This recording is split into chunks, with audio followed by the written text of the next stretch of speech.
Assalamualaikum warahmatullahi wabarakatuh. Alhamdulillah, kita memuji Tuhan kita Allah subhanahu wa ta'ala atas segala nikmatnya. Zat yang maha hidup berdiri sendiri, zat yang maha perkasa, maha bijaksana. Kalau ia ingin sesuatu dia hanya mengucapkan jadi maka jadilah.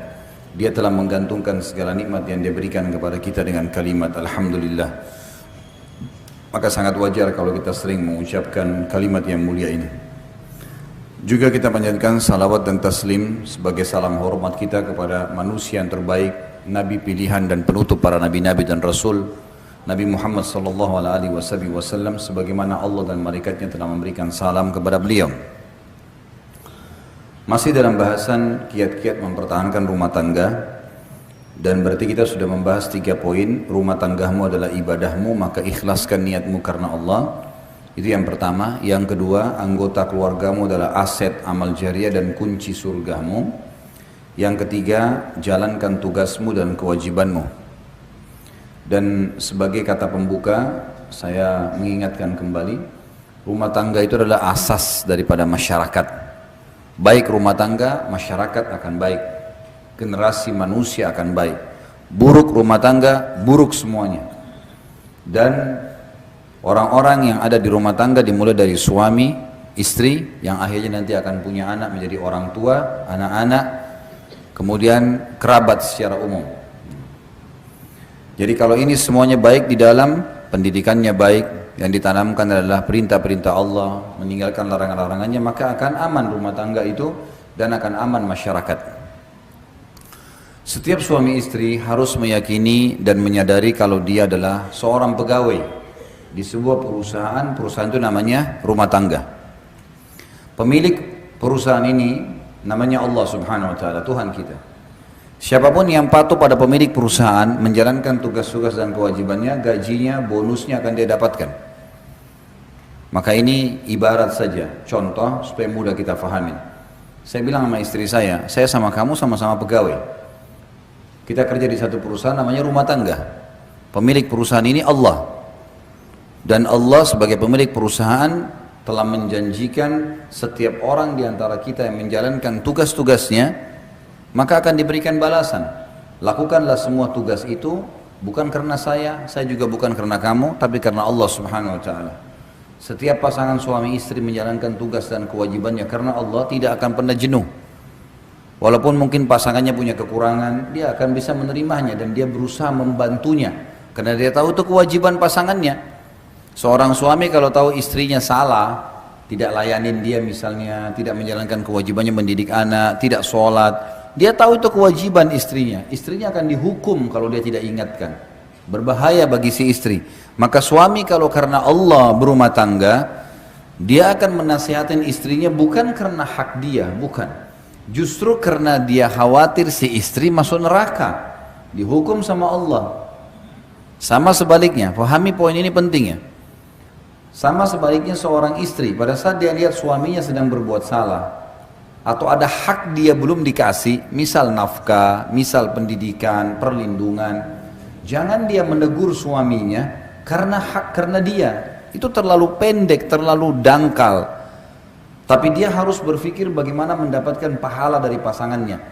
Saya khawatir kalau kamu nggak berikan nafkah kepada saya, kamu berdosa dengan Allah. Si suami berkata sama istrinya, saya khawatir kalau kau tidak layanin saya, kamu malah dihukum sama Allah, Tuhanku dan Tuhanmu. Kembalikan selalu kepada Allah subhanahu wa ta'ala. Ini akan membuat pasangan suami istri tahu. Bukan hanya sekedar yang membuat kita punya hak dari pasangan kita siapa? Allah. Yang menjanjikan balasannya Allah. Yang melanggar, yang hukum siapa? Allah. Maka harus kembali kepada itu semua. Rumah tangga yang seperti ini asasnya akan bahagia.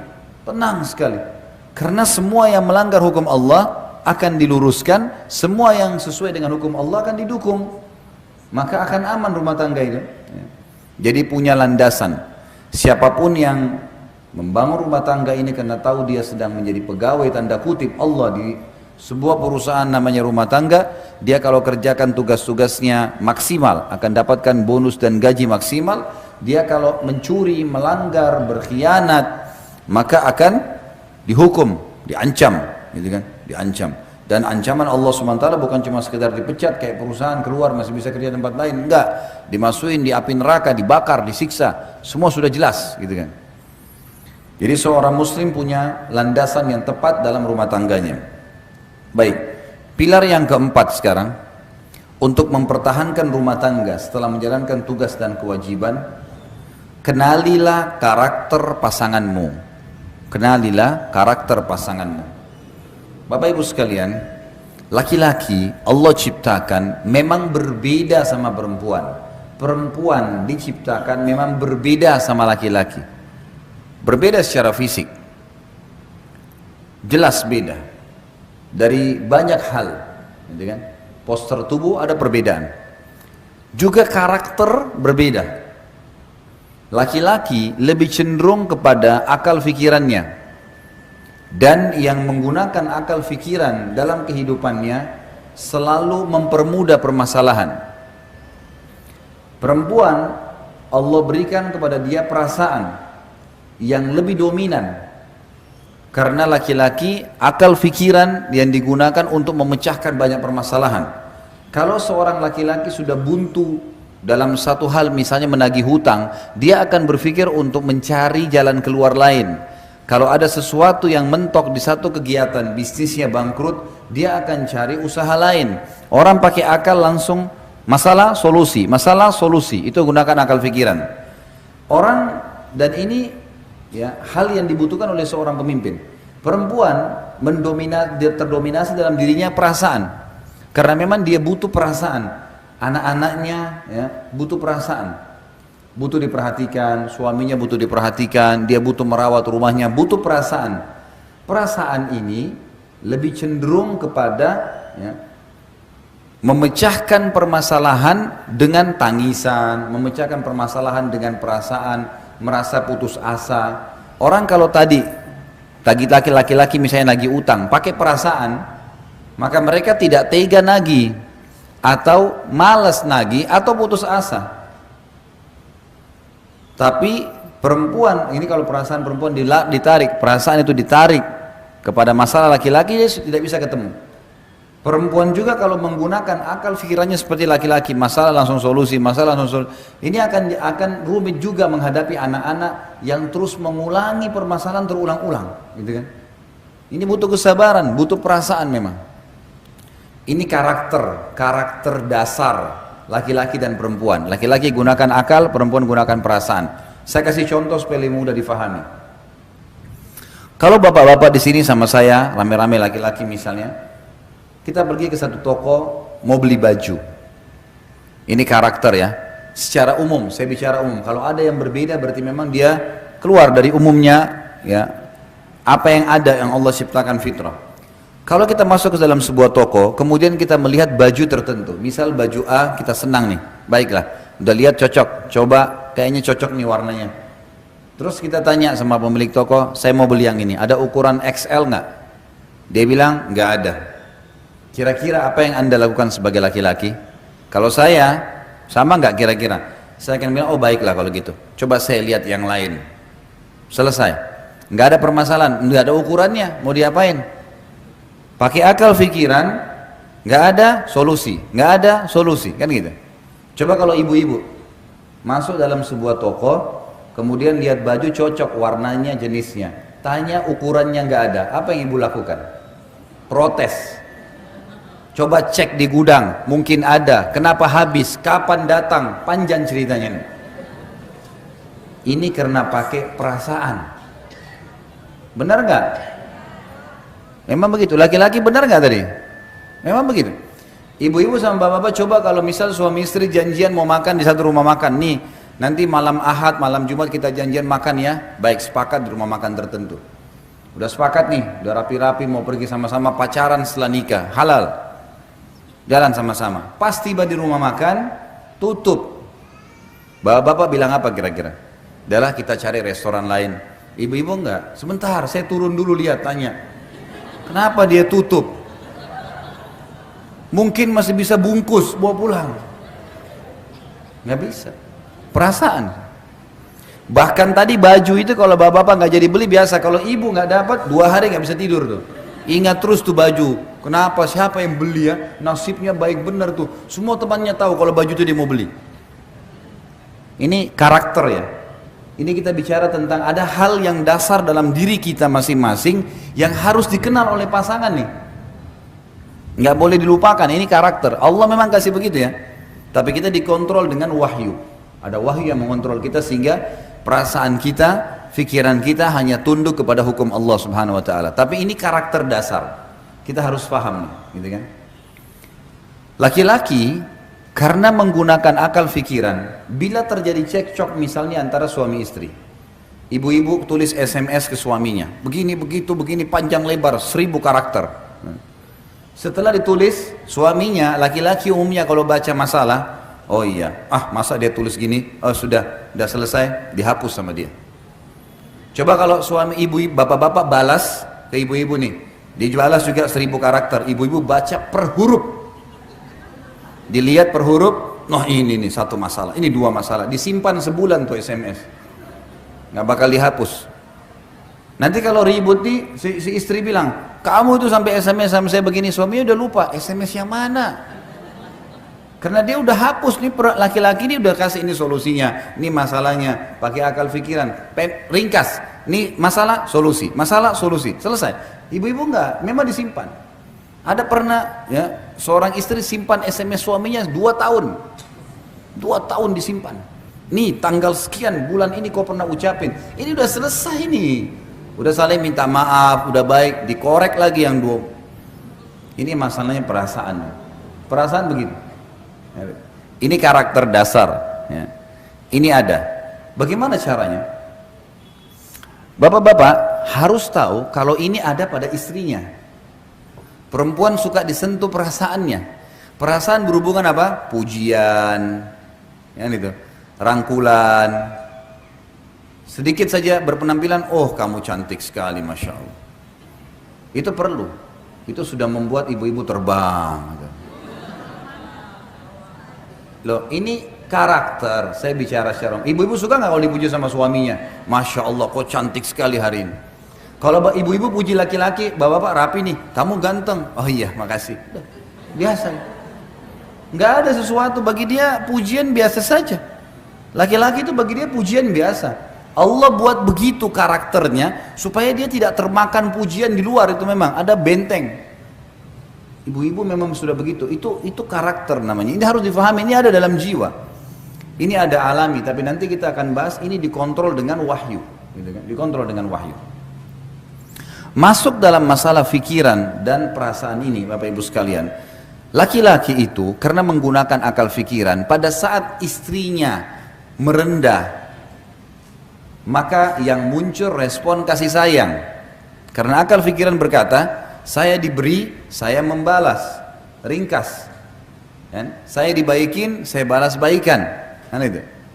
Kalau perasaan berbeda, perasaan itu kalau ada baikan yang datang, yang dimulai kadang-kadang, ini apa tujuannya nih? Apa maksudnya nih? Banyak pertanyaan. Sekarang kalau bapak-bapak dimasain sama istrinya makanan favorit, enak nih, saya suka ini, sayur asam lah, inilah segala dibuatin baik. Begitu kita pulang dapat, nih saya masain yang, oh Masya Allah terima kasih. Udah selesai, nggak ada pemahaman, nanti istrinya mau apa nih, mau minta apa tuh nggak ada pikiran. Tapi kalau ibu-ibu, suaminya buatin hadiah, ini kasih. Lihat, oh kok tumben kok beliin saya hadiah, ada maksudnya nih. Larinya ke perasaan, itu ada. Saya pernah bilang sama istri saya dan saya sengaja survei ke rumah tangga saya, sebab saya sampaikan di pengajian. Saya ingin tahu nih masalah karakter sehingga saya susun materi ini. Saya bilang sama dia, dan alhamdulillah saya tidak lakukan itu. Kalau saya duduk di atas kursi dan kamu duduk di bawah di sebelah saya sebagai laki-laki muncul perasaan kesian, sayang, melindungi, menaungi. Karena si istri merendah. Bapak-bapak kira-kira kalau istrinya baik, santun, merendah, tambah sayang nggak? Sayang atau nindas? Bapak-bapak nih jawab jujur. Saya mesti siapin cambuk di sini. Kalau ada yang jawab selain saya cambuk. Karena memang itu karakter, pasti akan muncul naungan, sayang, perhatian, gitu kan? Karena ada jiwa kepemimpinan. ada sifat tadi, karakter yang memiliki akal fikiran, dia memimpin. Makin benar jalannya, makin patuh, makin disayang. Saya bilang sama istri saya, coba kita balik, ibu-ibu di sini misal. Ini saya bicara global. Ya kan? Kalau kamu duduk di kursi, saya bilang, lalu saya duduk di bawah, apa yang kau bilang sebagai perempuan? Saya sudah menguasai dia. Ya. Lain, perasaan tuh tunduk sama saya. Bukan seperti laki-laki yang larinya kenaungan, perlindungan. Kan itu. Makanya secara umum karakter perempuan dia suka kalau suaminya itu orangnya menjaga wibawa misalnya. Orangnya punya wibawa, orangnya di rumah teratur, orangnya begini. Karena dia merasa itu pemimpin. Ya. Tidak boleh bapak-bapak di dalam karakter ini merendah berlebihan pada istrinya. Bukan beda sayang ya. Beda sayang dengan merendah, lain. Kalau ada istri lagi duduk di atas kursi, sofa, suaminya duduk di bawah, itu lain. Akan terjadi ketimpangan yang luar biasa di rumah tangga. Tidak akan ada lagi penghargaan buat si suami. Dalam mendidik anak sama ya. Bapak ibu ambil ke laki-laki dan perempuan, anak laki-laki sudah punya sifat karakter pemimpin masih kecil. Saya pernah kasih contoh, kalau saya tidak salah.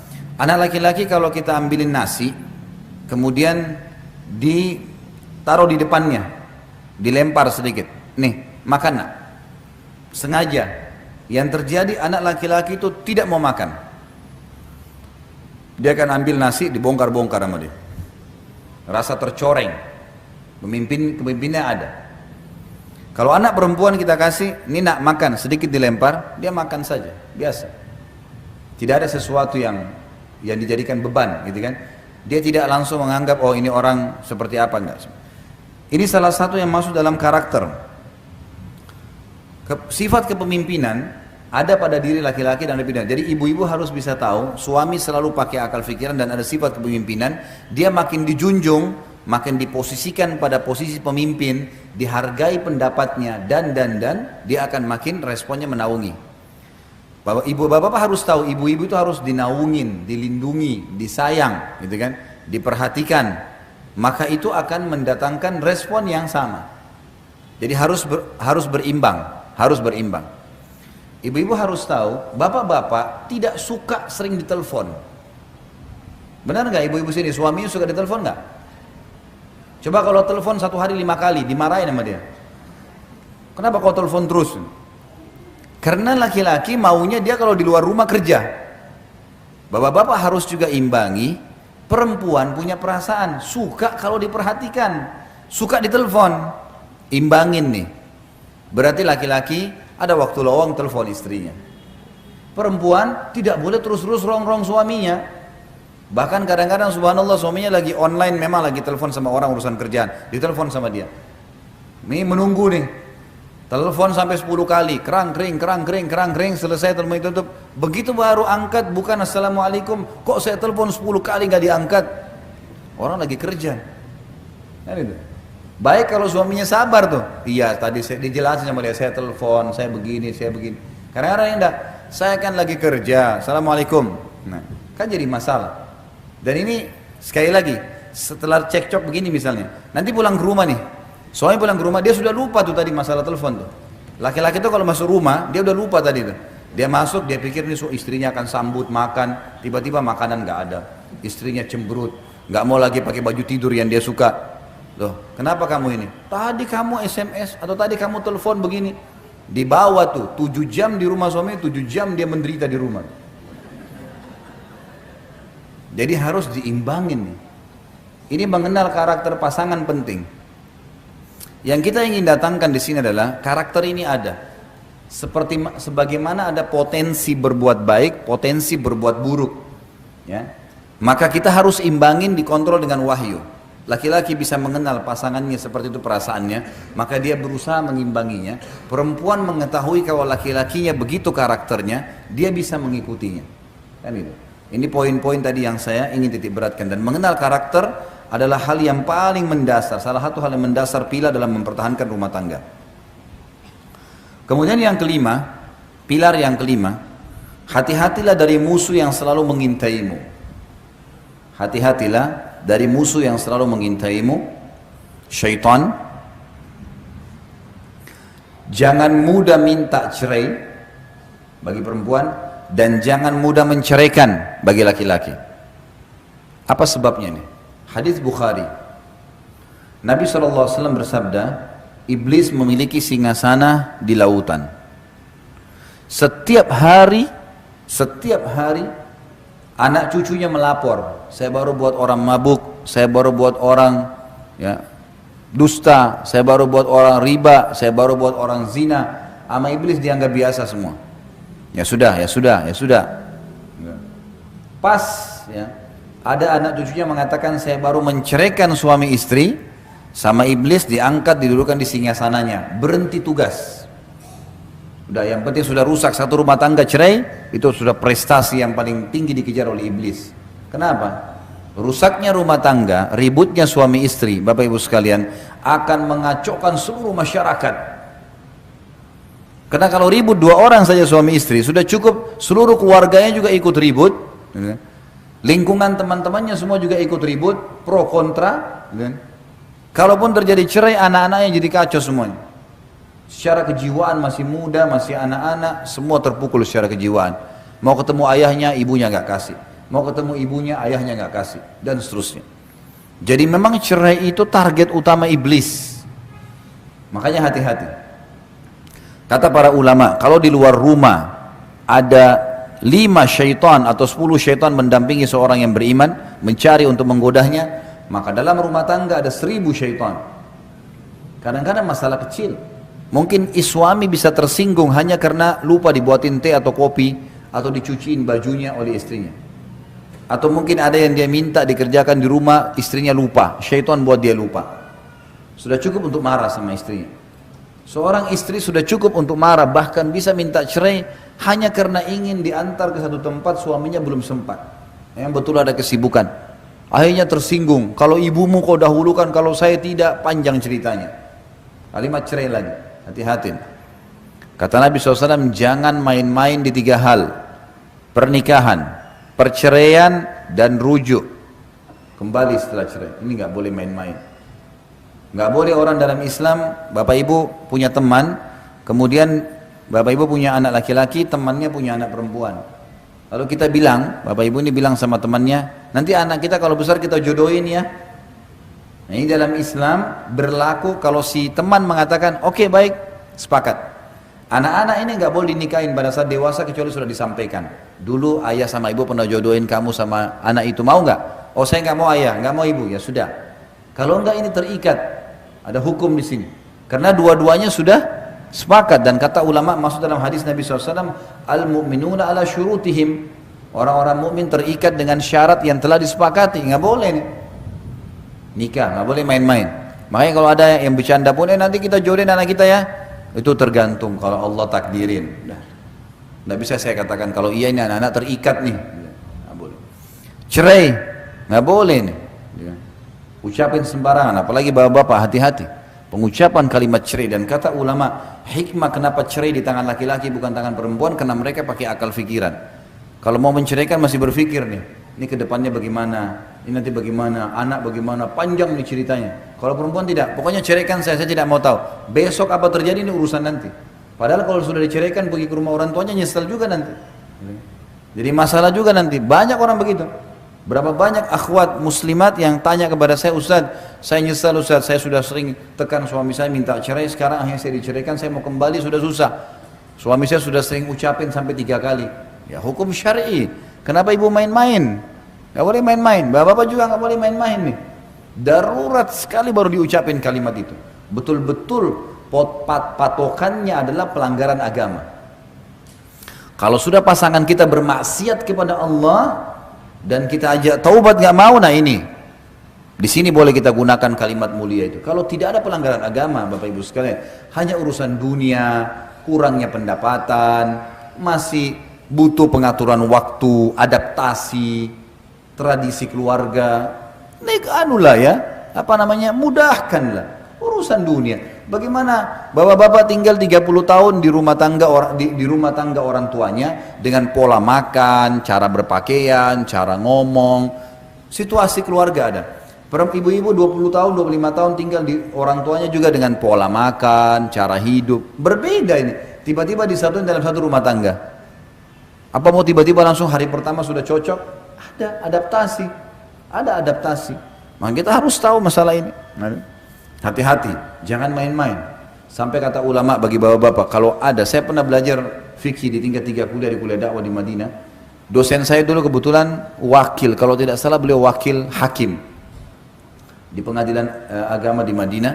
Beliau bilang kalau ada seorang laki-laki istrinya lagi naik di atas tangga, bercanda dia bilang, kalau kamu naik lanjutin jalan kamu, saya ceraikan. Kalau kamu turun, saya ceraikan. Kalau si perempuan ini tidak mau diceraikan, dia harus turun dari tengah-tengah, kena jatuh tuh tolaknya, walaupun bercanda, nggak boleh. Makanya ibu-ibu jangan sering udah ceraikan saja saya, kita sudah nggak cocok, akhirnya suaminya terpicu ngucapin kalimat itu, nggak boleh. Bapak-bapak juga jangan menekan istrinya dengan selalu, kalau kau tidak mau ikut saya akan ceraikan. Kalau urusan agama boleh, ingat ya, kalau sudah urusan agama hubungan sama Allah, cerai ini boleh dipakai. Tapi kalau urusan dunia, masalah makanan, baju, warna spray, gorden, tinggal di mana, dunia, nggak ada yang dibawa ke kuburan. Mau diapain tuh rumah yang oh ini di Menteng hebat, oh ini cuma di Rawamangun, saudara. Kita kalau naik pesawat yang di Menteng pun jadi kecil tuh, nggak kelihatan lagi. Apa yang mau diperebutkan? Kadang-kadang juga ini hal-hal mendasar yang harus kita fahamin ya. Hati-hati, syaitan selalu mengintai. Maka syaitan kata ulama lebih senang suami istri bercerai daripada terjadi pembunuhan di luar rumah, daripada orang riba. Padahal ini dosa-dosa berat semua nih. Tapi kalau cerai ini luar biasa. Luar biasa, si suami akan sakit kepalanya kalau cerai, istrinya akan sakit kepalanya, hidup mereka jadi tidak tenang, anak-anak jadi korban. Nggak ada orang cerai itu tiba-tiba bahagia, nggak ada. Omong kosong tuh kalau dia bilang saya bahagia, bohong, nggak bisa. Allah sudah satuin awalnya dalam kalimat akad. Kalau ada masalah-masalah yang dihadapin, selama bukan pelanggaran agama, toleransi, maafin. Nanti kita jelasin di pilar selanjutnya. Baik. Pilar yang keenam, hati-hati tadi dengan syaitan, jangan iyakan. Semua bisikan buruk, tinggalkan. Pilar yang keenam adalah lapang dada, memaafkan dan meminta maaf. Islam mengajarkan kita Bapak Ibu sekalian yang benar memaafkan, yang salah minta maaf. Dan ingat, jangan nginapkan permasalahan. Tidak boleh nginap. Nggak boleh nginep. Begitu ada masalah, duduk baik-baik. Maaf ya, kayaknya kok saya terganggu dengan ini nih. 1, 2, 3, 4, 5. Menurut kamu bagaimana? Istri sampaikan ke suaminya. Suaminya lagi ada masalah. Suami juga begitu. Duduk. Sebentar istriku. Ini terus terang saya terganggu secara kejiwaan. Ada masalah 1, 2, 3, 4, 5. Menurut kamu bagaimana jalan keluarnya? Diskusikan baik-baik. Bicarakan, clearkan pada saat itu. Yang salah wajib minta maaf. Ingat, kita pegawai di perusahaan Allah. Yang tidak mau memaafkan dihukum sama Allah tuh, nggak boleh. Maafin, udahlah. Gitu kan? Juga yang salah tidak mau minta maaf ini dihukum juga, nggak boleh. Orang sudah minta maaf nggak mau dimaafin bagaimana? Sudahlah, gitu kan?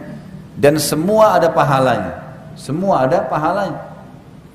Bahkan dalam Islam Bapak Ibu sekalian kita dianjurkan memaafkan sebelum orang minta maaf. Misal gini, ada orang menggibah, mencoreng nama kita, atau memfitnah kita misalnya. Sakit hati? Ya sakit hati. Cobaan. Kalau tidak ada cobaan, dari mana kita dapat pahala sabar? Nggak ada pahala sabar.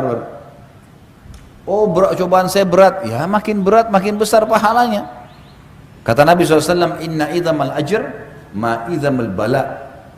Pahala yang diberikan oleh Allah bobotnya akan seberat cobaannya.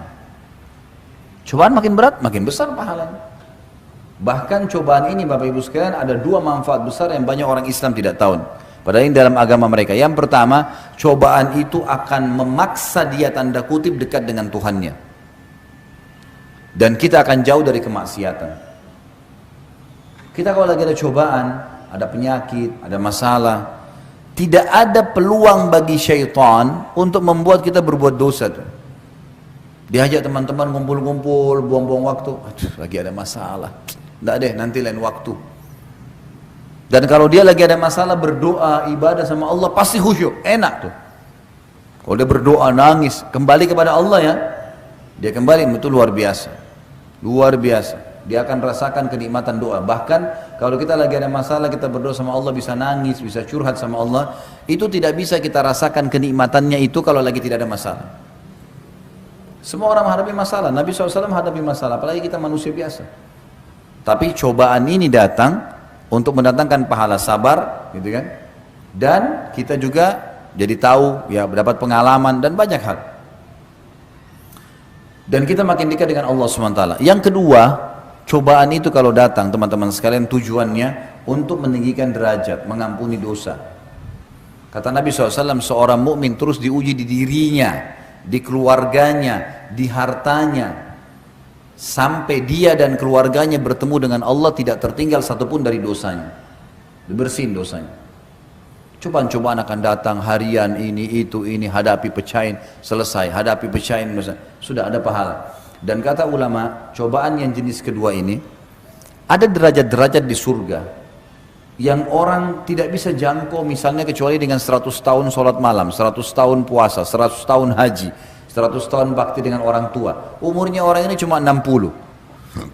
Tapi karena keimanannya, Allah mau dia sampai ke derajat itu. Bagaimana caranya? Diuji dengan penyakit 10 tahun. Diuji buka usaha 3 kali bangkrut. Mungkin nanti yang keempatnya baru dia bisa. Diuji orang tuanya yang cerewet, mertuanya, iparnya yang suka datang masalah. Ujian. Hadapi. Hadapi, suka duka kehidupan. Film itu tidak ada yang nonton kalau tidak ada penjahatnya, tidak ada cerita suka dukanya. Kalau datar aja, nggak ada yang nonton, nggak laku filmnya. Riwayat kehidupan, harus ada suka duka. Kita kalau kena hujan nih, lagi hujan-hujan begini, basah. Pengalaman, basah tapi pengalaman. Ada kenikmatan tersendiri kalau dinikmatin tuh. Kalau bahasa saya itu nikmatin prosesnya. Proses dinikmatin. Lagi sakit nih, bangun pagi flu. Oh iya, sabar. Sabar itu terima takdir Allah. Kemudian ikhtiar, gitu kan? Kita bangun flu, alhamdulillah. Allah masih uji saya. Mudah-mudahan jadi pengampunan dosa, peninggian derajat. Lalu ikhtiar minum obat. Sabar, nikmatin prosesnya. Karena kita biar ngerutu pun, cobaannya ada ajalnya, pasti sampai selesai. Ada saatnya dia akan selesai. Jadi kita harus lapang dada, menerima, termasuk sini menerima kekurangan pasangan. Tapi ingat, yang punya kekurangan tidak boleh tinggal dalam kekurangannya, berubah. Orang mukmin harus meningkat menjadi lebih baik dari sebelumnya. Nggak boleh vakum. Saya gini orangnya, kau terima silakan, tidak terima nggak usah. Nggak boleh dong. Itu bodoh namanya. Masa kalau dia kurang kemudian dia tidak mau berubah? Fair, terima. Oh iya baik, saya akan berubah. Bantu saya ya. Ayo sama-sama. Suami istri harus begitu. Nggak, kalau kamu nggak mau terima ya sudahlah. Kadang-kadang suami tegur istrinya. Cobalah kalau bangun sholat subuh, habis sholat subuh buat sarapan, aktivitas, jangan langsung tidur. Misal, baik, tangkap positif. Istrinya harus berpikir, oh iya ya, mungkin ada baiknya lah. Mungkin suami saya kena pergi kerja pagi. Kadang-kadang ada istri tidur, suaminya pergi kerja. Dia nggak tahu suaminya pergi sarapan, cuma pembantu yang siapin. Karena hanya mendahulukan tidur pagi. Untuk apa ini? Lalu suaminya bahasakan baik-baik. Terimalah, gitu kan? Baik, latihan. Kalau gitu bantu saya ya, gimana caranya? Mungkin kalau malam kita lebih cepat tidur ya. Baik, kalau mungkin saya masih ngantuk, maklumi ya, beberapa hari nanti saya berubah. Kan baik ya, menjadi lebih baik. Bahkan kata Ali radhiyallahu anhu, saya akan menjadi hamba sahaya, saya siap mengabdi dengan seseorang yang mengajarkan kepada saya satu huruf. Artinya saking pentingnya belajar untuk meningkatkan skill kita. Bodoh orang kalau selalu seperti yang lalu-lalu atau bahkan lebih buruk. Kita harus setiap hari meningkat, kualitasnya harus selalu naik, dan kualitasnya harus dipaksa. Nah itu, harus bisa menerima masukan. Begitu pula misalnya istri, lihat suaminya mungkin selama berumah tangga sama orang tuanya biasa, main buang handuk sembarangan, berantakan sepatunya nggak teratur, mungkin istrinya biasa rapi. Suaminya begitu. Jangan langsung marah, berikan masukan. Ini sebenarnya mana yang lebih baik sih, kalau berantakan begini dengan rapi. Kan lebih baik kalau rapi. Ya udah saya begini orangnya, terserah kamu kalau kau nggak mau. Apa fungsinya kau sebagai istri? Nggak boleh nih. Nggak boleh. Oh iya ya, tangkap secara akal sehat. Oh iya benar. Baiklah. Ingatin ya, kalau saya memang salah. Kan enak ya. Kan enak kalau begitu. Nggak boleh mudah tersinggung nih. Ya. Ini tersinggung ini bahaya, senjata syaitan. Nggak boleh. Saya waktu pertama menikah, saya temukan istri saya mungkin kebiasaan untuk merapikan sesuatu masih kurang. Cara saya mendidik dia adalah, saya duduk kemudian saya ambil kertas. Saya bilang sebentar, kamu duduk dulu. Saya ambil kertas, beberapa lembar kertas, saya serakin di lantai. Jadi cara bapak-bapak ini harus begitu, mendidik. Tidak boleh marah-marah. Ambil kertas, saya serakin di lantai. Kemudian saya serakin di beberapa tempat. Terus saya bilang, kira-kira menurut kamu berantakan gak nih? Berantakan. Baik. Sekarang lihat ya, sederhana. Saya pungutin tuh kertas semuanya, saya satuin, saya taruh di atas meja. Hilang tuh tadi pemandangan berantakan. Bagus gak kelihatan? Bagus. Ini yang saya mau. Ini yang saya mau. Cuma ini saja, merapikan. Alhamdulillahnya dia faham. Gitu kan? Bisa kita berikan masukan. Tapi yang penting dua-duanya memang harus lapang dada nih. Jangan sampai si perempuan tidak mau diperbaiki atau si laki-laki tidak mau diperbaiki, ini bahaya. Ini kalau mau rumah tangganya bertahan ya, kita bicara masalah pilar mempertahankan rumah tangga. Insya Allah itu rumah tangganya abadi, insya Allah. Bukan cuma dunia, sampai di akhirat. Karena orang mukmin tahu kalau tidak cerai, mereka akan bersama di surga juga. Artinya abadi nih. Sekali akad maka akan sampai di sana. Ini penting. Ya. Jadi harus bisa lapang dada, memaafkan dan meminta maaf. Tentu banyak hadis-hadis ya yang berbunyi tentang masalah ini. Misalnya kalau ibu-ibu itu ada hadis Nabi SAW, wanita ahli surga, wanita yang kalau dia salah atau suaminya salah, dia akan datang memegang tangan suaminya lalu berkata, saya tidak bisa tidur kalau kau belum ridho. Saya tidak. Ini sabda Nabi ya, wahyu memandu ibu-ibu pakai cara ini. Ini tuntunan dari Allah, bukan dari saya. Wanita ahli surga, wanita yang kalau dia salah atau suaminya salah, dia datang memegang tangannya sambil mengatakan, saya nggak bisa tidur kalau kau tidak ridho. Ternyata ini secara zahir hadisnya, bisa saja ibu-ibu bilang, kok kesannya suami salah saya yang harus minta maaf ya. Ternyata ini tuntunan wahyu, laki-laki itu kalau ibu minta maaf sama dia, yang terjadi dia minta maaf. Dia akui kesalahannya. Itu karena dia pakai akal pikiran. Bapak-bapak sini coba kalau istrinya datang, maafin saya ya kalau saya punya salah. Padahal kita nih yang salah nih. Apa yang anda akan lakukan? Oh ya saya yang salah, maafin saya. Laki-laki akan begitu. Itu tuntunan dalam agama, nggak mungkin salah wahyu. Karena ternyata laki-laki kalau mau disinggung, dipahami, diberikan paham harus begitu. Ada jiwa kepemimpinan. Gitu. Biasanya mereka tidak mau diguruin. Ya, karena ada sifat itu. Laki-laki juga begitu. Bagaimana Nabi SAW menghadapi para istri-istrinya? Ada masalah, sudah minta maaf, sudah selesai, sudah dimaafin sama Nabi SAW. Nggak ada lagi diungkit-ungkit. Banyak kesalahan dilakukan oleh Aisyah, oleh Hafsah, salah, minta maaf, Nabi maafin, udah selesai. Saya udah maafin. Dan Allah mengatakan wal afina 'anil nas wal qadimina al ghaidha wal afina 'anil nas wallahu yuhibbul muhsinin. Kata Allah SWT, wal qadimina al ghaidh, orang yang bisa meredam emosinya pada saat dia mampu melampiaskannya. Ini laki-laki nih, kita jadi suami, kita benar nih, istri kita salah. Kita bisa lampiaskan salah itu sebenarnya, marah. Tapi kita redam malah, namanya qadhiminal ghaidh. Ghaidh itu emosi yang kita dalam kondisi benar. Ibu-ibu lagi benar nih, suaminya yang salah. Tapi qadhiminal ghaidh, meredam emosinya, nggak mau dilampiaskan. Gitu kan? Allah memuji itu. Wal qadhiminal ghaidha, wal afina 'anil nas. Lalu dia memaafkan orang-orang. Wallahu yuhibbul muhsinin, dan Allah suka dengan orang-orang yang berbuat baik. Ada sedikit kisah berhubungan dengan masalah ayat ini, tapi tidak berhubungan dengan rumah tangga. Seorang ulama tabi'in dulu, dia lagi duduk sama tamunya. Sementara itu ada satu budak, ya, budaknya yang biasa hidangkan makanan. Pada saat tamunya sudah duduk, budak ini lagi bawa marak, ya, kuah, sop atau apa marak ya, yang panas sekali. Tidak sengaja si budak ini mendidih ini, tidak sengaja budaknya kesentuh karpet, jatuh, tumpah semua marak di badan tuannya. Bayangin nih, kuah panas tumpah. Kalau agama yang menjadi landasan kita, Bapak Ibu sekalian, emosi terkontrol, ya. Semua pemasukan, pengeluaran, tatapan mata, ucapan yang diucapin, tangannya, semuanya itu terkontrol. Bayangin dalam kondisi tumpah sebadan kuah marak yang panas. Apa yang terjadi? Si budak ini tahu pasti tuannya akan marah, manusiawi. Lalu dia mengatakan, wahai Tuan, Allah berfirman, wal qadhiminal ghaidha, dan orang yang bisa meredam emosinya pada. Jadi ghaidh itu emosi yang meluap-luap dan dalam kondisi benar loh ya. Anak kita salah nih, kita bisa mukul dia, tapi kita redam. Pada saat itu justru kita bisa marah dengan pegawai atau pembantu kita, tapi kita redam, gitu kan? Lalu tuannya mengatakan dia redam, baiklah. Tiba-tiba dia tarik nafas dan mengatakan baiklah. Lalu tuan pembantu budak ini pintar, karena dia paham agama, dia juga bilang, karena dia tidak sengaja tadi, bukan sengaja nuang.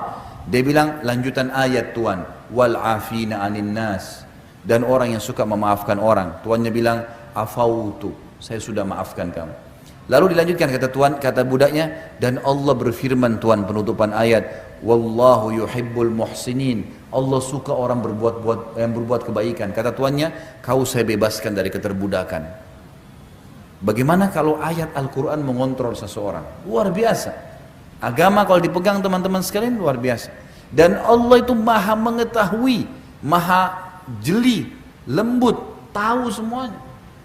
فَمَنْ يَعْمَلْ مِثْقَالَ ذَرَّةٍ خَيْرًا يَرَى, siapa yang berbuat seperti biji sawi dari kebaikan, dia pasti lihat, pasti ada balasannya. وَمَنْ يَعْمَلْ مِثْقَالَ ذَرَّةٍ شَرًّا يَرَى, siapa yang berbuat seperti biji sawi keburukan, pasti dia lihat hukumannya. Memaafkan orang, kalau kita maafkan orang lain, sementara dia belum minta maaf sama kita, ada orang fitnah, ada orang ghibah, itu perintah agama. Orang yang awet muda, orang yang selalu lapang dada, Nabi SAW Bapak Ibu sekalian pada saat meninggal hanya 3 lembar rambut putihnya, umurnya 63 tahun. Dikatakan oleh Anas bin Malik, sahabat Nabi, pembantu Nabi, saya bekerja menjadi pembantu di rumah Nabi SAW 10 tahun, dari 9 tahun sampai 19 tahun, tidak pernah satu kali pun saya mendengarkan Nabi SAW berkata kasar kepada istri-istri atau pembantunya, nggak pernah.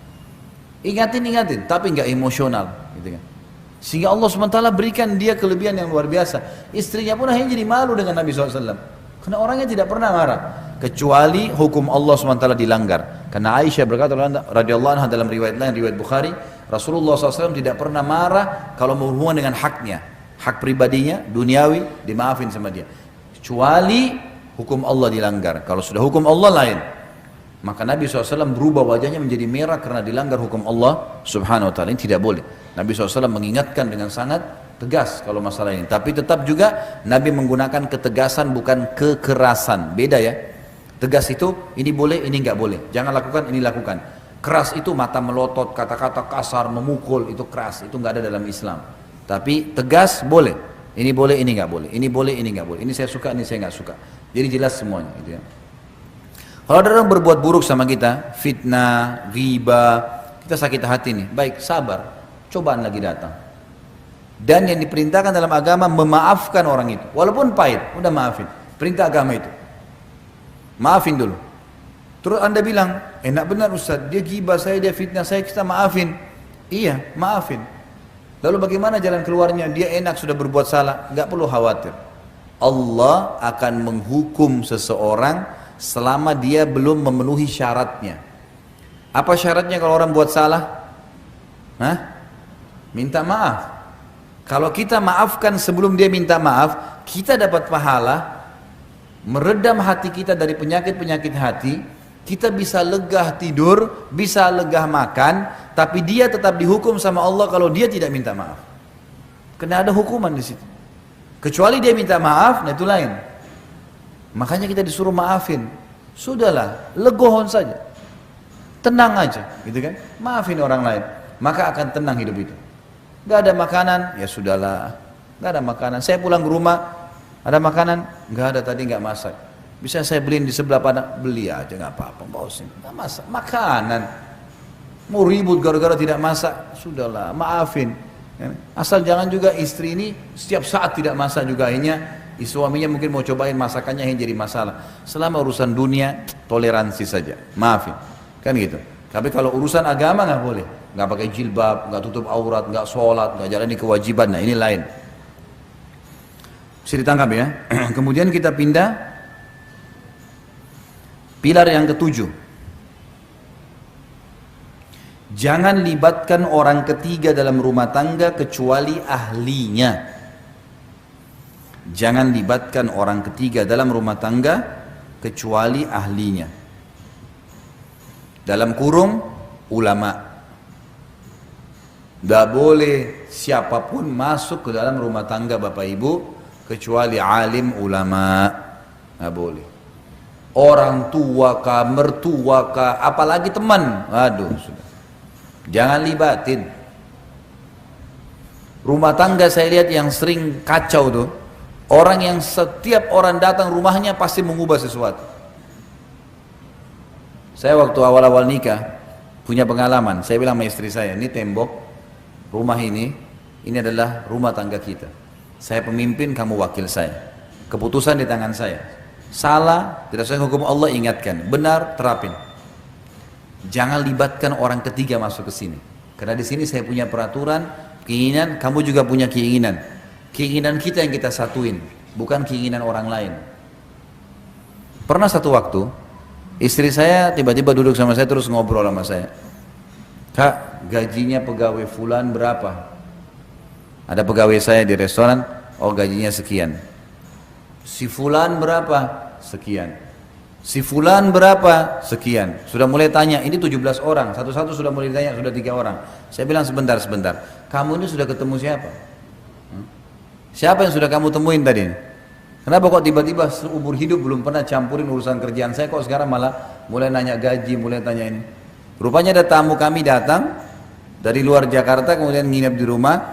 Terus orang ini, istri saya bilang, orang itu Kak yang bilang, katanya kita ini harus tahu semua yang berhubungan sama suami. Jadi akhirnya saya mesti tahu gajinya pegawai, penjualannya kakak berapa, segalanya lah.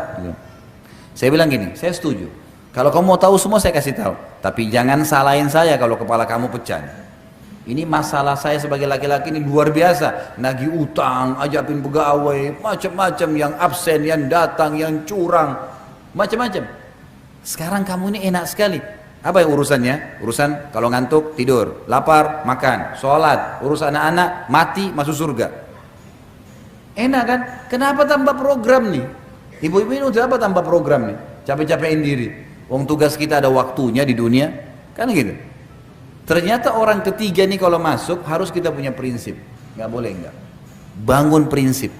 Ada orang bisa mengubah rumahnya 7 kali warna rumahnya diubah. Gara-gara 7 orang tamu yang datang. Kenapa kok pakai warna putih? Gitu kan? Bagusnya ini warna biru. Ubah warna biru. Nanti besok tamu lain lagi datang, coklat. Pelimplang. Nggak bisa. Kenapa warna putih ya? Saya suka warna putih. Selesai. Ini rumah tangga saya kok. Kenapa sofa kamu begitu? Kenapa nggak beli sofa begini? Oh ini saya suka. Oh ini suami saya hadiahkan. Saya terima kasih sama dia, alhamdulillah. Dah. Jangan biarin orang itu masuk ke semua urusan kita. Ada orang memang subhanallah fudul gitu. Masuk ke rumah orang, lihat dapurnya, buka lacinya, macam-macam diperiksa. Apa ini? Gelasnya orang pecah sedikit, gelas kamu itu pecah. Loh, gelasnya orang. Biarin aja. Wong dia memang begitu kan, masa dia nggak tahu kalau gelasnya pecah? Pastilah dia tahu, gitu kan? Kontrol diri, jangan masukin. Kita ada ruang dalam rumah kan ada namanya ruang tamu, ada ruang keluarga. Tamu ya di ruang tamu, ada urusannya masuk ke dalam-dalam. Ini masuk dalam kamar tidur suami istri. Sedangkan anak kita saja ada waktu dalam Islam boleh dia izin, ada waktu tidak boleh dia izin masuk, nggak boleh. Malam hari itu nggak boleh spontan main langsung anak-anak masuk. Ada larangan dalam Islam. Mungkin orang tuanya lagi lepas pakaian, mungkin nggak boleh. Apalagi tamu orang lain ini nggak boleh sembarangan. Di rumah tangga itu Bapak Ibu sekalian ada namanya wilayah haram. Wilayah yang haram nggak boleh orang lain masuk. Kamar tidurnya Bapak Ibu nggak boleh orang lain masuk. Tidak boleh, jangan masuk. Kita juga kalau punya anak-anak menikah jangan masuk di kamarnya anak kita, nggak boleh, jangan masuk. Itu itu betul-betul kamar mereka, mungkin berserakan, maaf pakaian dalam di sana, mungkin ada sesuatu yang memang hanya suami istri yang harus tahu, kan jadi masalah. Untuk apa ini? Nggak perlu, gitu kan? Ini ada wilayah haram. Kecuali darurat sekali mungkin. Orang tua kita datang, butuh kamar mandi, ya. Kemudian mau masuk di kamar mandi, ada kamar mandi yang mungkin kamarnya beliau tidak ada kamar mandinya yang kita kasih, baik silakan di kamar, nggak masalah. Tapi kalau ini umum, semua orang, ada orang subhanallah temannya semua tahu kalau bentuk kamarnya bagaimana. Ini saya sarankan jangan ya.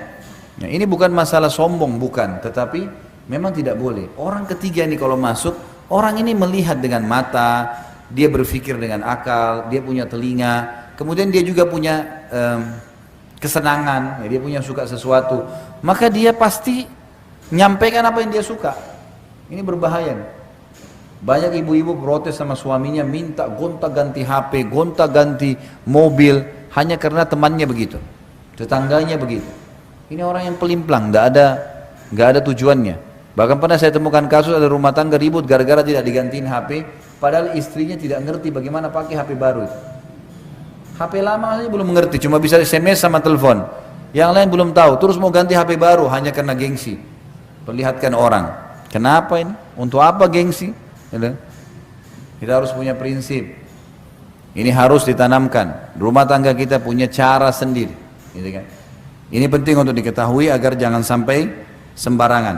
Nah, orang-orang yang bisa kita ceritakan tentang permasalahan kita hanya ahlinya. Alim ulama, karena mereka akan memandu kita kepada jalan keluar agama. Banyak orang punya masalah rumah tangga, orang tuanya dilibatkan. Orang tuanya sendiri punya masalah rumah tangga. Ada banyak orang yang dilibatkan ibunya cerai sama suaminya, gitu kan? Akhirnya dituntun anaknya cerai aja sama suaminya. Ikuti langkahnya dia. Banyak begitu. Bapak-bapak diminta panduan, dia tidak suka sama istrinya. Dia bilang sama anaknya, ceraikan aja. Ayah juga dulu ceraikan istri. Udahlah, nggak apa-apa. Kan jadi salah semua. Tapi kalau alim ulama beda. Allah berfirman, Rasulullah bersabda, kan diingatkan. Harusnya begini, sabar, pertahankan, ini solusinya, ruqyah, ini, itu, macam-macam. Jadi harus yang terlibat orang ketiga. Ya, orang yang ketiga adalah para alim ulama. Dan ini yang terjadi di kehidupan sahabat. Mereka kalau ada masalah, mereka langsung ya, menuju kepada Nabi SAW. Dan Nabi yang pecahin. Nabi SAW yang pecahin dalam masalah rumah tangga mereka.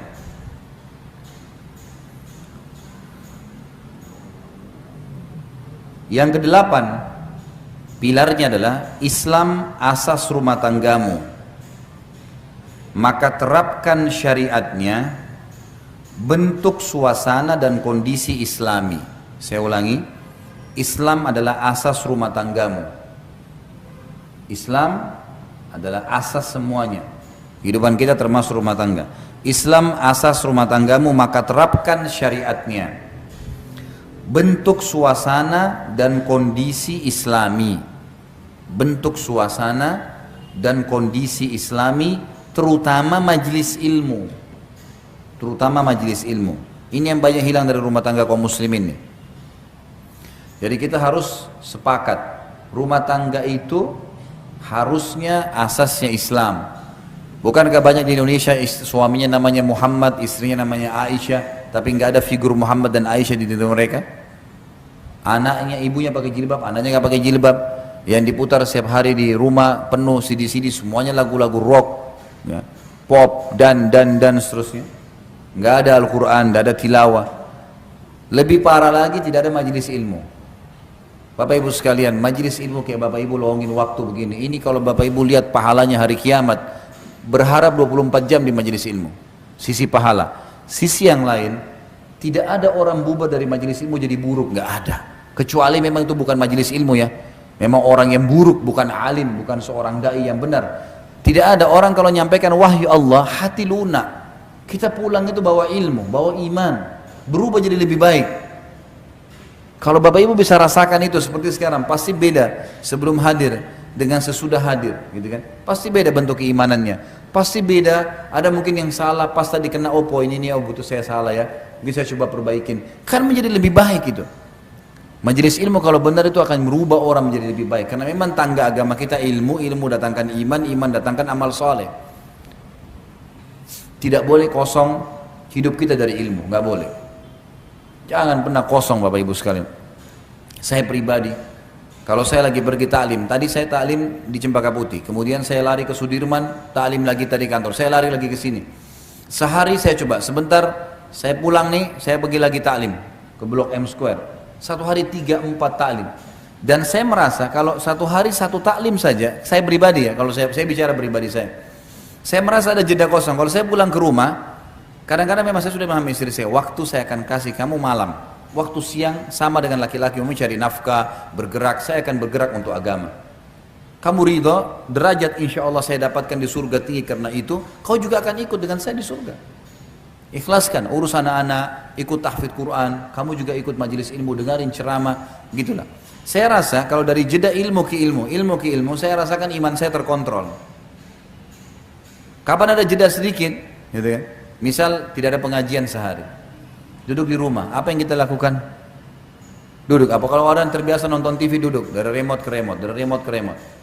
Orang kalau lagi biasa kerja, kemudian cuti libur, apa yang dia kerjain di rumah? Gak ada. Mau kerja apa ya? Nah, jeda waktu kosong, ada jeda itu membuat syaitan bisa masuk. Kalau kayak sekarang saya pakai motor, kalau biasa saya bawa mobil, dari taklim ke taklim, kalau jaraknya tidak terlalu jauh, di mobil pun saya dengar lagi ceramah saya sendiri. Saya dengarin ceramah para ulama-ulama. Di mobil jeda setengah jam, 1 jam, atau dengar tilawah Al-Quran. Karena itu mengontrol kita, mengawasin kita. Kalau kita bisa rasakan, kayak Bapak Ibu akan rasakan sebentar, sejam 2 jam kita ceramah, pasti imannya bertambah. Bayangkan kalau dari majelis ilmu ke majelis ilmu. Ini sebentar pulang, nih naik mobil, setan bisikin tuh, sekarang tadi kan sudah pengajian, sekarang hiburan, dangdut. Enggak, saya mau taklim lagi. Ceramah lagi putar, setan godain, a'udzubillahi minasyaitonirrajim. Lawan. Ilmu lagi. Dengarin ceramah. Saya pernah nasihatin beberapa ibu pengajian begitu, subhanallah, sampai akhirnya ada yang membahasakan ke saya. Kebetulan ibu itu dari Padang, mungkin ada ibu dari Padang. Dia bilang sama saya, Ustaz, semenjak saya dengar nasihatnya Ustaz, dari Jakarta saya pulang mudik waktu itu bawa mobil sama keluarga saya, ceramah Ustaz saya dengarin terus di jalanan. Sampai saya hafal tuh Ustaz bilang apa. Bolak-balik. Ceramah Ustaz Khalid terus dari pergi sampai pulang, gitu kan. Akhirnya suami saya pun dengar, anak-anak dengar, gitu kan. Tapi memang dia bilang seperti yang Ustaz Khalid bilang, kita merasa terkontrol. Karena dari ceramah ke ceramah, apalagi kalau yang berseri, kita terus dengarin, oh ini lagi penasaran selanjutannya apa. Jadi memang itu harus ditanamkan. Majelis ilmu itu penting, luar biasa penting. Tidak boleh kosong, jangan kosong. Kosong ini waktu lowong membuat syaitan bermain. Jangan biarin, kasih kesempatan, bahaya sekali. Maka harus kita tahu di sini, buat suasana Islami, kondisi Islami, terutama majelis ilmu. Tentu ada hal yang lain di sini, banyak hal ya. Seperti busana, Bapak Ibu sekalian. Biasakan pakai busana muslim, busana muslimah. Anak-anak dari kecil, bayi pun dipakai jilbab. Anak-anak saya alhamdulillah dari bayi pakai jilbab. Orang mau bilang panas, ya terserah. Pakai topi juga panas. Alhamdulillah enggak, gitu kan? Tetap juga lucu kelihatan, tetap juga baik, enggak ada masalah. Anak-anak dibiasakan, diciptakan suasana. Ibu-ibu dan bapak kalau tinggal di sebuah komplek, cari komplek yang ada masjid. Jangan hanya karena ini lux, bagus, tapi enggak ada masjid. Kalau mau sholat harus keluar jauh. Saya pernah kunjungin begitu, ada satu komplek memang lux, dipanggil ceramah. Saya tanya masjid di mana? Jauh Ustaz, keluar pakai mobil dulu. Hanya karena ini namanya harum, bagus kompleknya. Ini bukan kondisi Islami, nggak bisa. Cari yang kita kalau azan langsung bisa masjid, sholat, enak, dengar ceramah, mungkin ada orang dengar tilawah Al-Quran, banyak hal. Harus kondisi dan suasana Islami. Di rumah jauhi patung-patung, nggak boleh ada ini. Ini subhanallah saya lihat. Ada orang-orang saya nggak ngerti ya, semoga Allah kasih hidayah. Buat patung di depan rumahnya, patungnya sudah jelek, gendut, pakai pentungan. Ditanya, kenapa taruh patung ini? Bisa bela dari pencuri. Dari mana? Pencuri kencingin tuh patung. Ini saya nggak ngerti ya, gimana pikirannya tuh? Jelek patungnya, bukan patung bagus, jelek. Pendek, gendut, pegang pentungan, ngusir pencuri. Emang pencuri diketawain tuh patung. Ini bodoh-bodohin sama dukun nih. Makanya dukun tuh orang tidak normal. Bukan orang normal tuh, orang tidak pintar. Jangan diikutin. Harus suasana. Dan saya sudah bilang, saya ingatkan kembali, beli buku judulnya Rumah-rumah yang tidak dimasuki oleh malaikat. Ini buku penting sekali untuk dimilikin. Dalam buku itu dijelaskan ada siapa tuh malaikat, siapa tuh syaitan. Kemudian ya diikuti lagi dengan ada 30 jenis rumah yang tidak dimasuki oleh malaikat. Dan ini juga cara kita kalau mau membangun rumah, ikutin itu. Jadi jangan ikuti lagi feng shui, itu nggak boleh, udah itu non muslim. Kayunya nggak boleh beginilah, ini nggak boleh tamannya begini, nggak boleh cahaya dari sini. Semua khurafat, nggak ada dalam Islam. Ada panduan sendiri. Baca di buku itu, insya Allah kita akan dapatkan. Kurang lebih harganya 27.000, 30.000 rupiah saja. Baik, jadi di sini Islam adalah asas rumah tangga. Semua yang berbau Islam diterapkan. Sering salam, bapak ibu masuk kamar anak, salam, assalamualaikum nak, warahmatullahi wabarakatuh, biasakan. Saya ke masjid dekat rumah, anak saya umur 2 tahun lebih saya bawa sama-sama ke masjid. Saya semuanya tidak sangka, saya memang tidak berpikir sebelumnya. Begitu saya naik motor, lewatin ikhwah-ikhwah yang biasa dekat-dekat rumah saya ikut sholat di situ. Karena kadang-kadang kalau saya jadi imam, saya kultum. Kemudian pada saat saya jalan menuju ke masjid, saya bilang assalamualaikum warahmatullahi wabarakatuh. Setiap lewat assalamualaikum, sunnahnya memberi salam. Anak saya ini rumahnya perhatikan nih, cuma 2 tahun lebih, belum bisa ngomong jelas. Subhanallah, begitu saya pulang dari masjid, dia ikut sama saya di mobil, di motor. Sebelum saya salam sama orang-orang yang lewat, dia yang salam, kum, semua. Disalamin semua sama dia. Tertanam bagaimana ke masjid. Dia kalau azan tolak, abati, Allahu Akbar, disuruh sholat. Dia ingatin saya suruh sholat. Karena saya biasa bawa ke masjid. Lihat bagaimana kita ciptakan itu pada diri mereka. Tertanamkan suka ke masjid, sudah mulai salam sama orang. Kadang-kadang kalau saya mau memberi sesuatu, saya kasih ke anak-anak saya. Ini kasih ke orang itu. Dia tahu berberi, membagi, gitu kan? Bagaimana dia memberi, sedekah kita kasih. Anak-anak saya sekarang alhamdulillah setiap orang miskin, abati orang miskin tuh, berhenti mobil kasih. Mereka tunjukin tuh, karena saya tertanam. Bayangkan anak-anak terdidik sampai dewasa sudah terbiasa lihat orang miskin langsung berhenti kasih. Tanamkan itu, Islam yang ditanamkan dalam pikiran mereka. Bukan malah kalau makan, udah makan nak, enggak usah kasih orang, kamu kenyang duluan dulu. Mana cara didikannya? Islam asasnya harusnya begitu. Baik, selanjutnya yang ke-9. Jam berapa azan? Hah? Ini mau dilanjutin atau pertanyaan? Hah? Lanjutin, baik. Yang ke-9, nasihat menasihati. Nasihat menasihati. Ini perintah agama. Kata Nabi SAW, ad-dinun nasihat. Agama ini adalah nasihat. Jadi kita saling mengingatkan, saling menasihati. Ibu-ibu harus bisa menerima kalau dinasihati sama suaminya. Bapak-bapak juga harus bisa menerima kalau diberikan nasihat oleh istrinya, gitu kan? Landasan hukumnya adalah hadis riwayat Bukhari. Nabi SAW pernah waktu di Sulhu Hudaybiyah. Tahu Hudaybiyah ya? Hudaybiyah itu sekitar 80 km dari Mekah.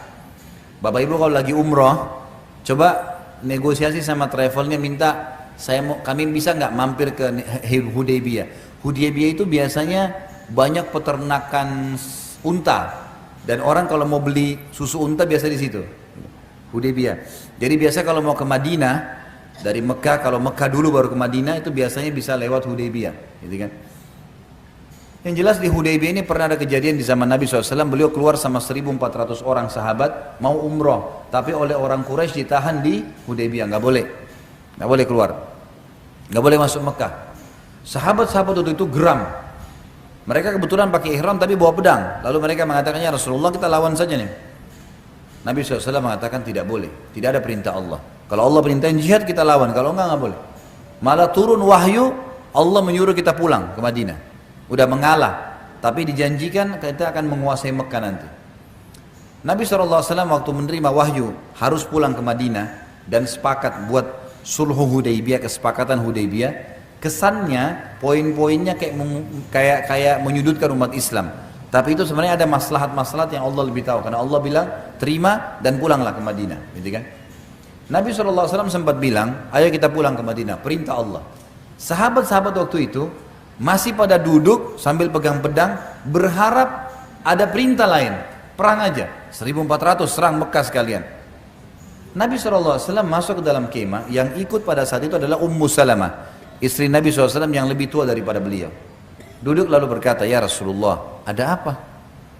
Kata Nabi SAW, dan ini juga ibu-ibu boleh, kalau suaminya lagi bingung, lagi kelihatan sedih, datang nanya, ada apa? Kata Nabi SAW, Allah perintahkan mereka untuk pulang ke Madinah, dan sebelum pulang orang kalau pergi umroh dan tertahan, misal kita lagi berangkat umroh atau haji, di tengah jalan harus pulang, misal terjadi peperangan, nggak bisa gitu kan, dan sudah melewati tempat niat miqat, maka harus cukur, tahallul, baru bisa ganti baju biasa, gitu kan. Nah di sini Nabi SAW suruh tahallul, cukur rambut kalian dan kita pulang ke Madinah. Sahabat-sahabat masih duduk, bukan mau membangkang dengan Nabi SAW, tapi mereka masih berharap ada wahyu yang turun menyuruh perang, gitu kan. Maka Nabi SAW masuk dan berkata kepada Ummu Salamah, saya khawatir azabnya Allah turun nih, karena sudah ada perintah Allah kita belum kerjakan. Sahabat-sahabatku masih berharap perang, Allah larang, Allah suruh pulang ke Madinah. Lalu kata Ummu Salamah, ini nasihatnya, ya Rasulullah, tidakkah anda memulai mencukur rambut anda duluan? Anda keluar, cukur rambut duluan depan mereka. Kata Nabi SAW, pendapat yang baik. Nabi keluar, panggil tukang cukur, langsung gundul. Waktu sahabat lihat Nabi gundul, semua saling cepat gundul rambut mereka. Takut pada saat itu karena Nabi sudah kerjakan. Maka dicukur sampai kepala mereka ada yang berdarah. Tapi kita ambil pelajaran apa? Nasihat Ummu Salamah kepada Nabi SAW. Tapi ingat, adab. Adabnya kata ulama adalah seorang istri memberikan nasihat kalau melihat dalam keadaan sedih atau bingung suaminya atau diminta sarannya. Karena laki-laki tidak suka kalau tiba-tiba diguruin. Misal dia mau pakai baju tertentu, saya siapin baju saya warna biru. Oh, menurut saya pakai merah aja. Oh, dia maunya biru, sudah siapin biru. Kecuali dia minta saran, menurut kau saya pakai biru atau merah ya, baru kita berikan saran. Kalau enggak. Karena memang karakternya begitu. Harusnya kita mengikuti alur karakter, gitu kan? Sama halnya juga istri, nasihatin. Nabi SAW seringkali menasihatin Aisyah, menasihatin ya istri-istri yang lain supaya mereka bisa menerima, dan ini penting sekali. Nasihat menasihatin adalah perintah agama. Ingat, menasihatin di sini poinnya adalah pada hal-hal yang berbau agama. Semua penasihat agama tertuju pada agama, bukan duniawi. Dalam arti kata, panduannya adalah agama. Yang ke-10, sabarlah, dunia sebentar dan akhirat target hidupmu. Sabar. Baru melahirkan, tentu ibu-ibu dan bapak tahu, anak bayi kadang-kadang nangis malam, kadang-kadang gini, mesti dibersihin kotorannya. Ada sabar di situ, gitu kan? Kadang-kadang ada saatnya seorang istri jenuh di rumah, suaminya sabar, jenuh. Berhari-hari dengan aktivitas yang sama, masak, cuci, bersihin rumah, masak, cuci, bersihin rumah. Ada waktu dia butuh bersama-sama. Saya kadang-kadang kalau pulang ke rumah, saya capek nih, dari pagi saya keluar sampai malam. Yang paling pertama saya lakukan, bapak-bapak mungkin bisa ambil pelajaran seperti ini. Saya kalau pulang ke rumah, maka pada saat saya taruh tas laptop atau saya masuk ke dalam rumah setelah salam, istri saya sambut saya panggil dulu dia duduk. Duduk, saya juga sambil rileks, saya tanya, gimana kabar kamu hari ini? Apa yang kamu lakukan? Maka dia cerita pengalaman dia yang 8 jam saya tinggalkan setengah jam. Begini, macam-macam. Anak-anak inilah itulah. Ada yang perlu saya tanggapin. Yang tidak, oh iya, baiklah, sabar. Gini, udah setengah jam. Ternyata ibu-ibu ini karena tadinya menampung 8 jam nunggu suaminya, dia juga butuh didengar. Oh tadi anak-anak ini ada yang jatuh, ada begini, ada yang telepon, ada yang datang, ada yang... Bapak-bapak jangan egois, dengar tuh. Kalau bapak-bapak tidak buka diri untuk menerima keluhan istri, dia keluhan ke laki-laki lain nanti. Nggak boleh. Nanti kalau sudah laki-laki lain curhat baru masalah. Jangan. Dengarkan. Coba duduk dengarin. Itu ternyata setelah setengah jam semua unek-uneknya sudah hilang, habis. Saya nggak minta diaturin makan. Tiba-tiba, lupa mau makan ya. Ya makan. Silakan siapin makan, tidak apa-apa. Saya juga sambil rileks. Istri saya juga akhirnya tungguan penantian dia 8 jam selesai. Karena saya dengarin masalahnya. Yang perlu saya tanggapin, yang tidak, gitu kan, selesai. Banyak suami egois, pulang, istrinya sudah tunggu nih 8 jam, pulang ke rumah, langsung masuk, mana makanan, saya capek, tidur langsung, masuk kamar, istrinya lihat dia, ini apa nih manusia. Betul kamu capek kerja, saya kan juga capek ngurus rumah, butuh pendamping, butuh curhat, butuh bicara. Perempuan punya perasaan, padahal tidak butuh waktu banyak teman-teman sekalian, tidak butuh waktu banyak. Duduk bicara sama pasangan, menatap wajahnya, menatap mata, itu tidak butuh waktu banyak. Dengarin ucapannya, nasihatin, rangkul, itu penting. Sama halnya ini kalau suami, istri juga begitu. Suaminya pulang, maka walaupun ada hajat yang mendesak, Yang didahulukan adalah kebutuhannya dia. Begitu datang, mau minum, mau makan sesuatu, saya siapin dulu. Kalau dia bilang nggak usah, temani saya duduk. Ya sudah, temani duduk. Selesai, mungkin suaminya ini mau cerita. Tadi di jalan hujan, tadi begini, tadi macet. Dengarin aja. Oh iya, dia cerita begini. Oh iya gitu. Oh iya. Berarti kalau besok harusnya bawa jas hujan. Oh kalau mungkin besok begini. Oh nantinya begini. Nanti besok saya siapin sarapan hangat ya. Dan. Sudah selesai setengah jam. Kemudian sudah lihat nih, suami ada lega. Dia sudah sampaikan masalahnya. Karena subhanallah, menceritakan sesuatu itu penting ya. Kita kalau kekang sendiri masalah kita, itu malah jadi masalah. Tapi kalau kita bicara, dan Allah jadikan suami istri itu sebagai pendamping untuk itu. Menjadi tempat penampungan, kita nampung. Setelah selesai ibu mau sampaikan hajatnya apapun, tidak ada masalah. Ini penting untuk diketahui. Ibu-ibu ada rahasia untuk, saya sudah pernah sampaikan kalau tidak salah, bagaimana suaminya bisa memenuhi hajatnya. Penuhi pandangan matanya, penuhi perutnya, penuhi kemaluannya. Itu di laki-laki, gitu kan? Kalau di perempuan, dua hal saja. Pandangan mata dan perut. Maksudnya di sini apa yang dia senang dilihat, yang dia lagi pengen dipenuhi. Makanan di rumah siap. Selebihnya itu adalah tambahan. Kalau laki-laki ada tambahan kebutuhan biologisnya. Karena biasanya laki-laki kalau tidak terlampiaskan biologis maka akan jadi masalah. Biasanya emosi itu akan meluap-luap. Jadi kalau ibu-ibu suka lihat suaminya emosional, ini berarti ada masalah di biologis ini. Selain daripada itu biasanya memang ada was-was syaitan, tapi biasanya berpengaruh gitu kan.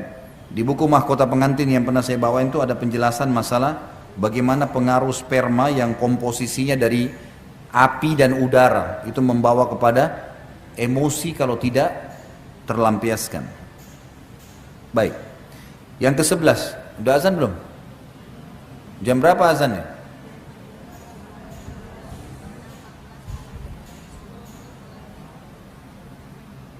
Berapa menit lagi? 10 menit lagi ya. Baik. Yang keberapa sekarang?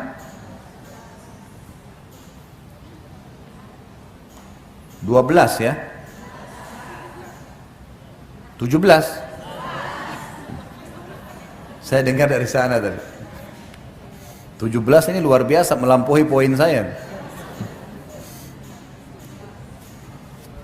Baik, saya ulangi ya. Rumah tangga yang pertama, poin pertama ibadah, yang kedua anggota keluarga, aset amal jariah, yang ketiga jalankan tugas dan kewajiban, yang keempat kenali karakter pasangan, yang kelima hati-hati dari musuh yang selalu mengintai, yang keenam lapang dada, memaafkan dan minta maaf, ya kan? Yang ketujuh jangan libatkan orang ketiga kecuali ahlinya, ulama. Yang kedelapan Islam asas rumah tanggamu. Yang kesembilan nasihat menasihati. Yang kesepuluh sadarlah dunia itu sebentar ya. Baik, sekarang yang ke-11, kontrol cemburumu. Subjudulnya gitu, kontrol cemburumu pada pelanggaran agama saja. Kontrol cemburumu hanya pada pelanggaran agama saja.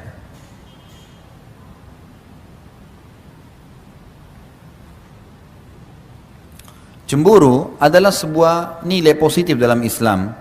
Tapi dia sebuah potensi yang bisa benar bisa salah. Laki-laki yang tidak cemburu pada istrinya disebutkan dalam agama dengan dayyuth. Dayyuth itu adalah laki-laki yang membiarkan suaminya pada pelanggaran agama karena dia suka. Misal dia kena cinta sekali sama istrinya, dia nggak tega, sudahlah istrinya nggak apa-apa nggak pakai jilbab, istrinya nggak apa-apa nggak sholat, istrinya nggak apa-apa durhaka sama orang tuanya dia, sama mertua. Itu semua tidak boleh. Dayyuth namanya, nggak boleh. Dalam Islam haram, gitu kan? Dia tidak boleh, ya, dia harus punya kecemburuan. Seorang istri juga punya kecemburuan terhadap suaminya. Tapi kecemburuan ini harus pada pelanggaran agama saja. Tidak benar dalam Islam kalau ada suami atau istri cemburu dengan anaknya. Misal, ada banyak terjadi begitu. Istrinya sibuk urus anaknya, suaminya datang, tetap anaknya terus dipenuhi. Suami cemburu, masa anak terus kamu urus, kamu nggak urus misalnya. Gimana caranya cemburu sama anak sendiri? Ibu-ibu gitu, kalau anak-anaknya minta sesuatu langsung suaminya beli. Kalau dia mungkin masih ditunda sama suaminya. Masa anak-anak minta langsung dikasih, kalau saya ditunda. Masa anak dicemburuin gitu kan? Nggak nyambung ini. Ya. Nggak boleh cemburu dengan orang tua. Masa kalau orang tua kamu dahulukan, kalau saya enggak. Nggak boleh. Ibu-ibu hati-hati. Bapak-bapaknya harus tetap bakti dengan orang tuanya walaupun sudah menikah. Ibu harus mendukung suaminya supaya sering kunjungin orang tuanya. Harus selalu bakti sama orang tuanya. Kalau ibu beda, ibu sudah menikah, maka bakti pertama kepada suami. Tetap bakti dengan orang tua, tapi libatkan suami di situ. Suami juga harus tahu, orang tua walaupun nomor 2, ya, bagi istrinya, tetap ada poin nomor 2. Setelah dia harus ada orang tuanya. Berikan kesempatan kunjungi orang tuanya, bakti dengan orang tuanya, harus begitu. Maka ini poin harus difahamin nih, tidak boleh keliru dalam masalah-masalah seperti ini, supaya betul-betul bisa sejalan, ya, supaya sejalan. Cemburu harus dikontrol. Ada orang cemburu juga, misal dengan ya, ipar, laki-laki, suaminya ibu, ayahnya ibu, anaknya ibu nanti, itu punya kewajiban membiayai saudarinya ya. Sudah tahu belum hukumnya? Jadi kalau anak perempuan masih hidup ayahnya yang tanggung. Kalau ayahnya meninggal siapa yang tanggung? Saudaranya, saudara laki-lakinya. Itu ada kewajiban tuh, gitu kan? Makanya kata Nabi SAW, ibumu, ayahmu, saudarimu, gitu kan? Baru kemudian pindah ke kerabat-kerabat yang lain. Jadi memang dia punya hak tuh. Jadi kalau suaminya ibu bantu iparnya ibu, udahlah, gitu kan? Yang penting dia jalankan kewajiban, nafkahnya ibu terpenuhi. Saya sudah jelaskan di poin pada saat membahas masalah kewajiban, hak dan kewajiban. Ibu cuma boleh ambil hak nafkah, selebihnya jangan diambil dari suami, biarin dia bersedekah. Sebagaimana ibu juga tidak boleh suami mengambil apapun dari ibu, suami tidak boleh ambil apapun dari ibu walaupun itu warisan, hak, kecuali memang uang dari dia, gitu kan. Ini sudah pernah kita jelaskan masalah itu. Jadi ini cemburu harus dikontrol nih, tidak boleh kecuali dalam pelanggaran agama saja. Ada banyak orang sering menyalahkan Aisyah radhiyallahu anha. Ini saya terus terang sangat tidak setuju ini. Selalu yang diangkat, bahkan ada ustadz-ustadz yang angkat tentang cemburunya Aisyah radhiyallahu anha. Aisyah pencemburu, Aisyah begini, Aisyah begitu. Kesannya Aisyah ini buruk sekali. Dan selalu yang diangkat cemburunya. Sampai ada di antara mereka yang bilang, kalau istri saya tidak cemburu, saya mau ceraikan. Subhanallah, ini gimana? Harus ada penjelasan. Kalau cemburu buta itu nggak boleh. Cemburu dalam pelanggaran agama ya, betul. Pelanggaran agama, suaminya selingkuh, suaminya dusta, ini cemburu boleh. Karena ini pelanggaran agama. Suami juga begitu. Tapi kalau enggak boleh.